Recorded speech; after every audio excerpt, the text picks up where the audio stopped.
Hey everyone, welcome back to the channel. Today we're diving into some crucial life lessons that can save you from headaches down the road. Learn from my mistakes to get ahead faster in life. These are the top 10 mistakes you should avoid to become more successful and have a better life.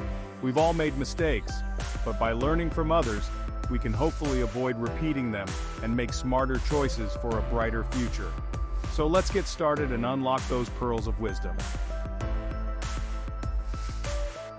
Buying a house with 0% down might sound like a dream come true, but it can lead to significant financial heartache and stress.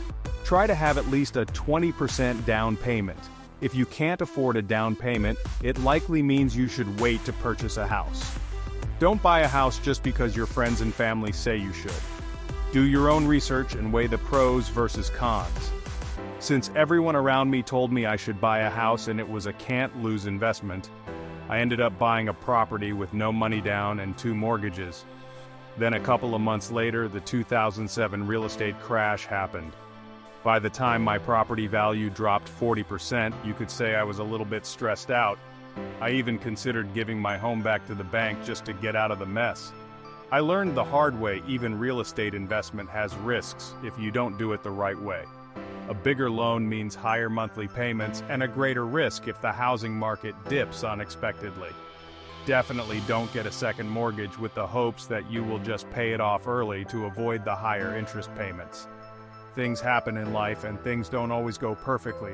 Also try to avoid getting a property with monthly homeowners associations dues. My HOA dues tripled over the course of 15 years. Talk with a professional or a friend with knowledge in real estate.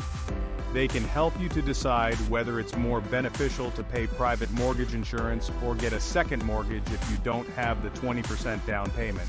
Instead, focus on saving up a larger down payment to reduce your financial strain. It takes time and discipline, but you'll benefit from lower monthly payments and build equity in your home faster. Remember, buying a house is a huge financial decision, so don't rush into it without proper planning. To put things into perspective, a house is likely the largest investment and/or debt you will ever enter into in your lifetime. FYI, a car loan will likely be your second biggest debt you will enter into. Take your time, do thorough research, and make sure it aligns with your long-term financial goals and stability. One of the biggest mistakes is putting off investing until later in life. When I graduated college, I thought investing was for old people and billionaires. Many people think they have plenty of time, but that's not always the case. The earlier you start investing, the better off you'll be in the long run. Learn about compound interest early in life and you will have an easier life in the long run. Time is your greatest asset when it comes to investing. The more time you have, the more your money can grow. It's not just about how much money you put in, but how long you let it grow. Patience is key. Compound interest allows your money to make more money over time, exponentially increasing your wealth. Even small monthly investments can lead to significant wealth accumulation over the years. The younger you are, the more time your investments have to grow and multiply. Start small, stay consistent, and let compound interest work its magic. You'll thank yourself later for making the smart choice. Learn about dollar cost averaging and index funds. We all want to be financially successful, but at what cost? Your health and loved ones are priceless. No amount of money can buy back your well-being or time with family and friends. It's easy to get caught up in the hustle, but it's not worth it. In my 20s, I was under the false impression that I could just work myself to death now, then relax when I grew older. Little did I know your problems multiply later in life. And in Asian culture, you're encouraged to work as hard as you can, as it is a sign of accomplishment. So make sure you have work-life balance. You can always make more money later. You may not always be able to repair failing health. Prioritize your health, eat well, exercise, and get enough sleep. These habits improve productivity and focus. Nurture your relationships and spend quality time with loved ones. It might be a cliche, but spend time with your parents and let them know you love them. As we get older with increased health problems, our time on this planet is limited, and no one knows for sure how much time they have left. These connections bring joy and fulfillment to our journey. Remember, true success includes health and happiness. Keep in mind, money is not the most important thing in the world. Once you're gone from this mortal life, you can't take the money with you. Pause 3S. When it comes to higher education, the traditional four-year university path is often emphasized. But don't discount going to a community college. My high school grades were very good, so I guess I was somewhat of a snob when I was considering college choices. I wasn't set on applying to Ivy League universities only, but I figured community college was only for people that didn't do well in high school. I wanted to go to a four-year university, but that type of closed-minded thinking probably contributed to the $80,000 worth of debt I had after college. Community colleges offer a cost-effective way to earn credits and gain valuable skills. Your first couple years of introductory courses usually aren't that important anyway. You can transfer to a four-year university later on, often at a fraction of the cost. This pathway helps you avoid or minimize student debt, giving you a financial head start. Remember, education is an investment in yourself, but it doesn't have to break the bank. Consider all your options and make the choice that's right for your financial future and career goals.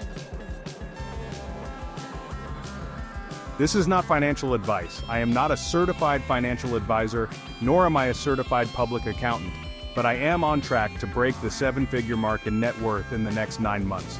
So I just want to share the path I have followed as a blueprint, and maybe it helped you. Anyways, take all information with a grain of salt. Use what's useful for you and discard the rest. Do your own due diligence.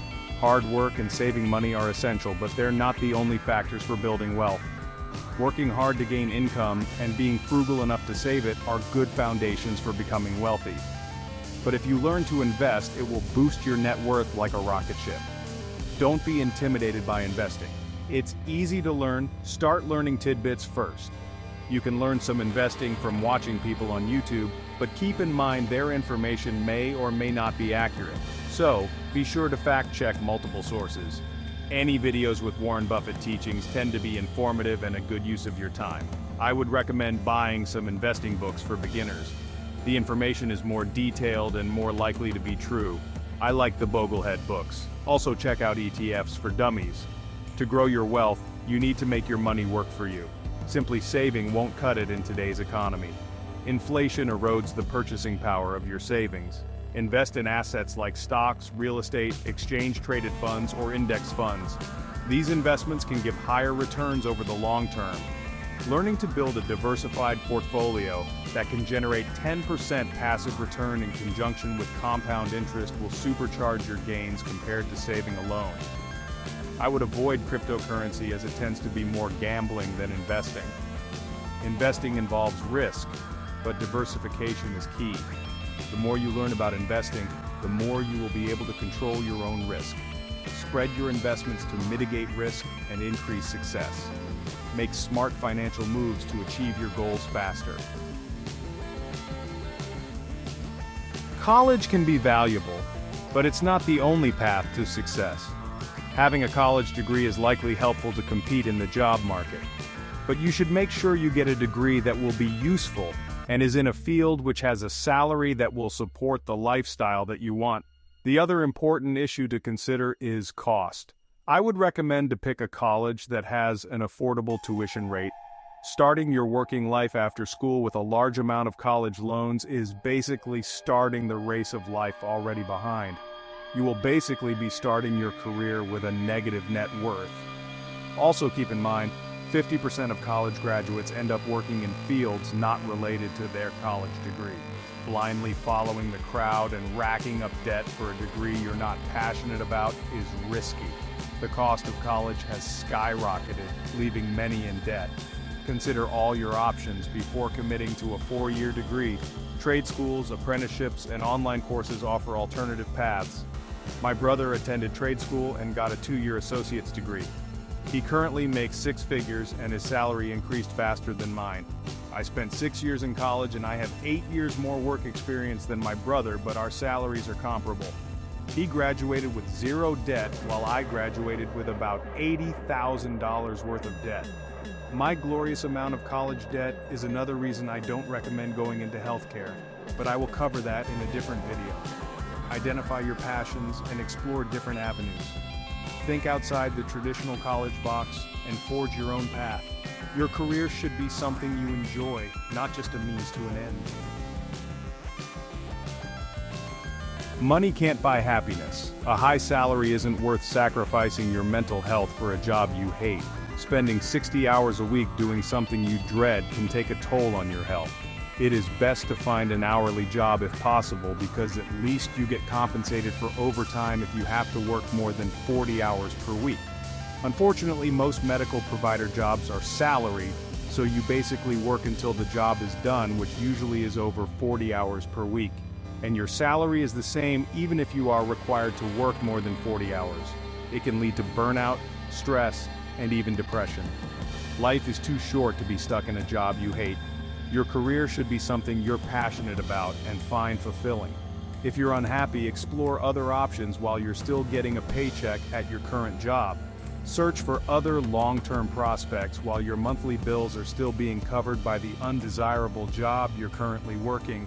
Design an exit plan. You deserve to be happy and fulfilled in your career.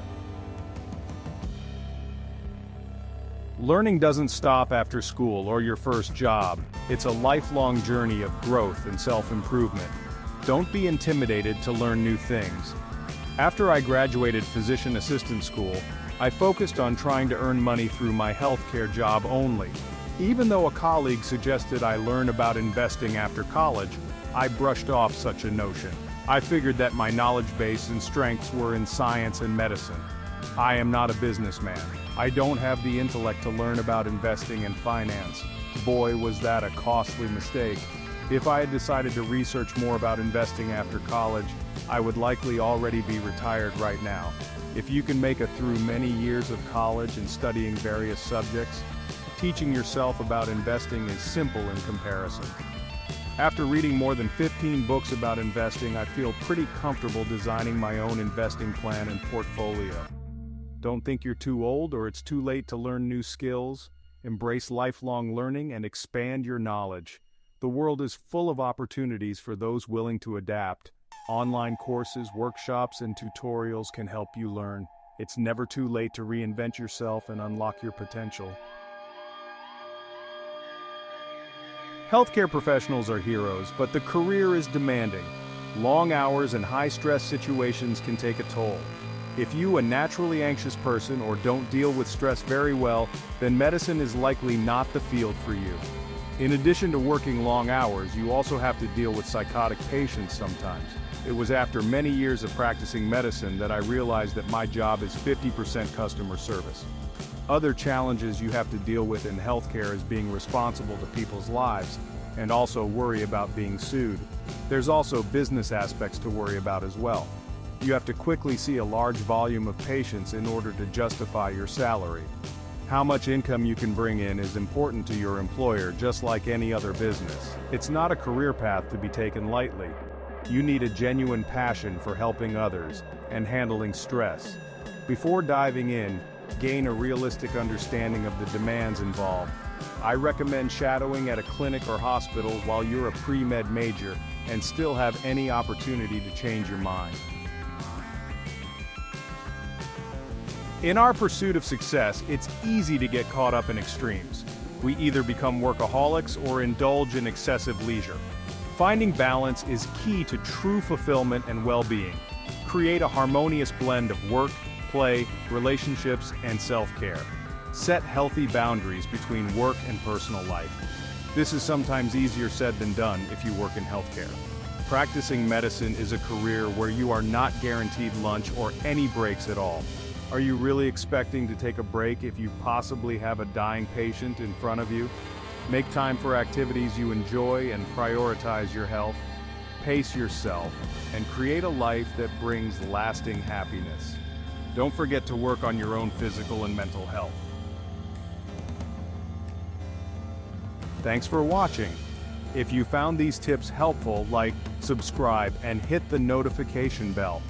Share your thoughts or life experience in the comments. Life is a journey of learning and growth, and by sharing our experiences, we can help each other make smarter choices. Keep an eye out for more videos I will post to elaborate on these topics. See you next time.